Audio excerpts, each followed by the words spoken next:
We're on SAT Practice Test 8, Math Section 1, Question 16. What's the level of difficulty here? It's hard, but it's only hard because most people freak out when they see trigonometry on the SAT. Don't do that. You don't need to know any trigonometry to get this problem right. In right triangle RST, the sum of the measures of angle R and angle S is 90 degrees.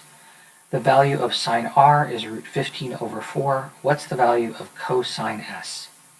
All right, where is this figure? It's not here, so you got to draw it. It's a right triangle. Triangle RST, measures of angle R and angle S, when you add them up, is 90 degrees. So what do you think T is? T's got to be 90.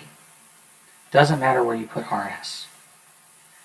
Sine R is root 15 over 4. You're looking for cosine S, so write that down and circle it. All you need, virtually every time, to get any trig problem right on the SAT is SOH CAH TOA.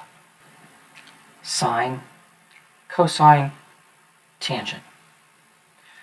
The sine of R is root 15 over 4. It means that the opposite over the hypotenuse is root 15 over 4. So this is opposite over hypotenuse.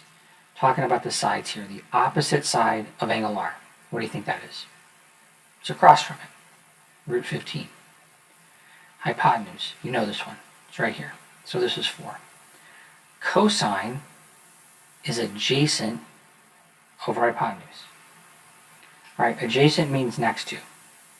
There's two sides adjacent to angle S.